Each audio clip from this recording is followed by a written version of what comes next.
Industrial Revolution. Believe it or not too many years ago, people provided most things for themselves. They made their own cloth, sewed and made their own clothing. They grew their own food and hunted for the meat they ate.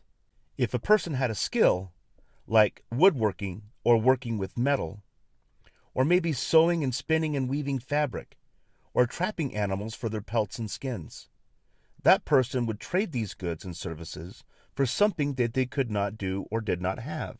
This trading was called bartering. It was important to the way of life around the world.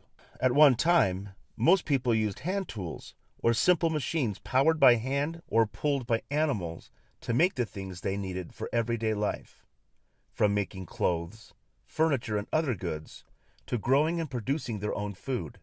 It was hard work to provide the things they needed. Children worked, families worked, and the elderly worked as they were physically able. They worked hard, or they did not eat, or have any clothes to wear, or have a shelter to protect them from the elements. The Industrial Revolution, which began in the late 1700s and continued to the 1800s, changed the world. The Industrial Revolution represents the time when home production of goods began to be transferred to factories powered by steam and electricity, fueled by coal and oil, producing things in mass quantities and transporting things faster over longer distances. Through the ingenuity of men and women, their creativity, the expanding of their minds, the Industrial Revolution showed that they could take the resources that this earth had to offer and provide for the necessities of people around the world.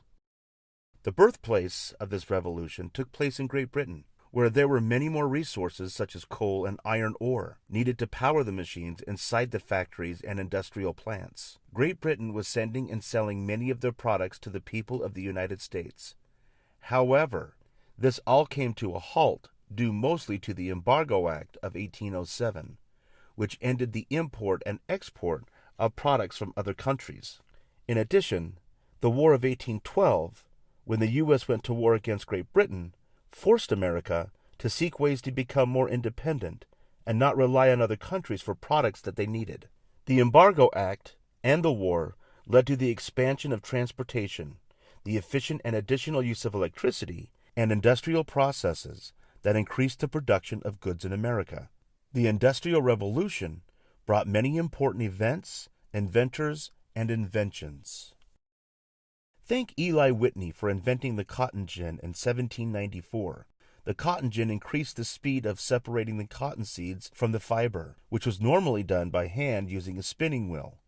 This was specifically helpful in the southern states, where hand-picked raw cotton had to be sent way up north, where it was then processed and weaved into cloth. The cotton gin made possible the removing of cottonseed much faster and process more cotton in a day than the months it would take to do the job by hand.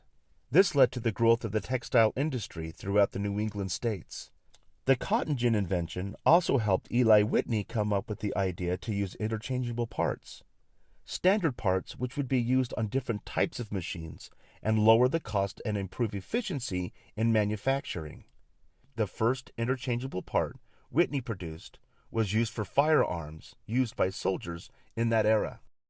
In 1846, Elias Howe received a U.S. patent for refinements in the development of the sewing machine, which of course allowed for faster production of clothing and eventually resulted in most people no longer needing to make their own clothing at home. Other developments took place in the farm industry.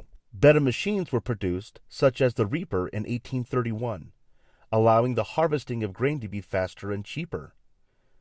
In addition, John Deere invented the first steel plow in 1837, which helped farmers become faster and more efficient in planting and growing crops. Due to these improvements in farming, the increase in the number of factories, and the productions of goods outside the home, people began to move from farmlands into the cities across the country. They no longer needed to grow their own food, raise animals, or produce products at home. Unfortunately, the large numbers of people moving into the cities brought about new problems. Overcrowding and disease was taking place across many cities in America. There were not enough jobs for the people. Poverty was found everywhere, and the cities could not support everyone. The overcrowding led to poor sanitation, causing diseases and other health problems, as well as violence stemming from the protests of workers against bosses who were paying very low wages. Some factories were even using child labor, which was finally restricted in the early 1900s. Yes, development and growth also bring problems, which provide opportunities for solutions. Despite the problem, other improvements were made in communication and transportation. The amazing inventor, Samuel Morse, successfully exploited the development of the telegraph in 1860, which allowed communication by wire using electricity and sending pulses of dots and dashes to communicate the letters of the alphabet from the East Coast to the Mississippi. The Cumberland Road became the first national road, beginning in 1811. River transportation was also improved through the invention of the improved steamboat in 1793 by American Robert Fulton. The steamboat needed a better engine, which was obtained from and built by inventor James Watt of Scotland. Another important improvement in transportation was the completion of the Erie Canal in 1825, helping the economy of New York and making it a center of trade for the country. The Transcontinental Railroad was completed in 1869 at Promontory, Utah, helping increase trade and travel across the United States. The railroad linked the most important Midwest cities with the entire Atlantic coast. It became much easier to move materials, products, and other supplies between the producers and the consumers. Carl von Drais patented his design of a contraption called the velocipede, the first commercially successful two-wheeled, steerable human-powered riding device. The Industrial Revolution inspired many other great inventions during the rest of the 19th century and well into the 20th century, including the light bulb by Thomas Edison in 1878, the telephone by Alexander Graham Bell in 1877, and the first gasoline-powered automobile by Carl Benz in 1885. The Industrial Revolution made real the dreams of what was and is possible.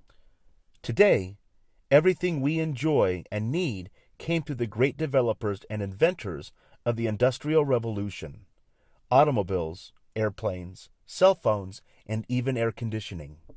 And things to help us live healthy, long lives, better foods, medical advances, ways to fight disease. All of these developments we enjoy today because of the struggles and challenges of the great men and women of the Industrial Revolution.